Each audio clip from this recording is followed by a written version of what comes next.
54 বছর জুড়ে যারা জনতার কাতারে ছিল, যারা এই দেশ থেকে পালিয়ে যায়নি, এই দেশে ছিল আল্লামা দেলোয়ার হোসেন সাঈদী থেকে শুরু করে শহীদ নেতৃবৃন্দ জনতার কাতারে ছিল, জনতার পাশে ছিল।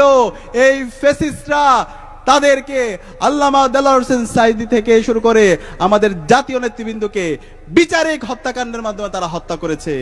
সুতরাং এই আসন্ন নির্বাচনে এই হত্যার বদলা ব্যালট বিপ্লবের মাধ্যমে নিতে হবে। আমরা কি পারবো? ইনশাআল্লাহ, ইনশাআল্লাহ। সে কারণে আমাদের নেতা, মানবিক নেতা ডাক্তার মোবারক হোসেন ভাইকে আসন্ন নির্বাচনে ব্যাপক ব্যবধানে বিজয় করতে হবে। আমরা কি পারবো? ইনশাআল্লাহ।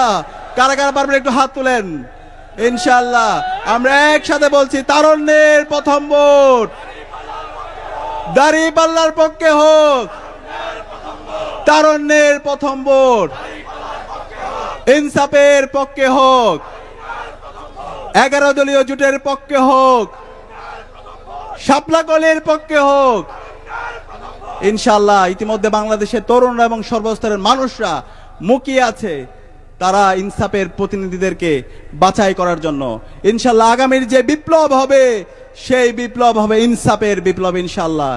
একই সাথে আমরা বলতে চাই, এই জুলাই বিপ্লবে আমাদের 2000 ভাই বোন জীবন দিয়েছে একটি নতুন বাংলাদেশ বিনির্মাণ করার জন্য।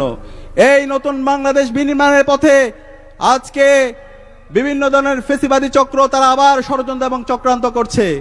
এই নির্বাচন যেন অবাধ সুষ্ঠু না হয় সেই জন্য বিভিন্ন ধরনের আমরা অপপ্রয়াস দেখতে পাচ্ছি।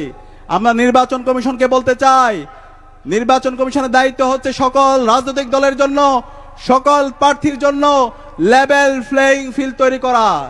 আইন শৃঙ্খলা বাহিনীর দায়িত্ব হচ্ছে সকল প্রার্থীর জন্য লেভেল প্লেইং ফিল্ড তৈরি করা। কিন্তু আমরা দেখতে পেয়েছি শেরপুরে বিএনপি সন্ত্রাসীদের হাতে শহীদ হয়েছে আমাদের রেজাউল করিম ভাই। এখন পর্যন্ত আইন শৃঙ্খলা বাহিনী, নির্বাচন কমিশনার এরা এই বিএনপির সন্ত্রাসীদেরকে তারা অ্যারেস্ট করতে ব্যর্থ হয়েছে। সুতরাং আমরা বলতে চাই, এই নির্বাচন কমিশন আপনার তো আমরা অনেক ধরনের বিধি দেখতে পাই, কিন্তু আপনারা যখন একটা রাজনৈতিক দলের পক্ষে অবস্থান নেন তখন আমরা বলতে চাই, এভাবে যদি আপনারা ফেসিবাদী কাঠামোর মতো করে আবার একটা দলকে সুবিধা দিতে চান, তাহলে বাংলাদেশে ফেসিবাদী আমলে নির্বাচন কমিশনারদের যে পরিণতি হয়েছিল তার চাইতে খারাপ পরিণতি আপনাদের হবে। আমি কুমিল্লার আইন শৃঙ্খলা বাহিনীকে বলতে চাই, পুলিশ থেকে শুরু করে এখানে যারা আছে, আপনাদের আচরণ যেন সংযত হয়। আপনারা যদি একটা দলকে বিশেষ সুবিধা দিতে চান, আপনারা আচরণের মধ্যে যদি রাজনৈতিক দলের মতো আচরণ করেন, তাহলে যে হোক তাকে ছাড় দেওয়া হবে না। আপনাদের কাজ হচ্ছে একটি সুস্থ নির্বাচনের ব্যবস্থা করা, ফ্রি ফেয়ার ক্রেডিবল নির্বাচনের ব্যবস্থা করা। সেই নির্বাচন লেগে আছে, জুলাই বিপ্লবের শহীদদের রক্তের দাগ লেগে আছে। যেই জমিনে শহীদদের রক্ত পড়েছে সেখানে ইনসাফ বিজয় হবে ইনশাআল্লাহ।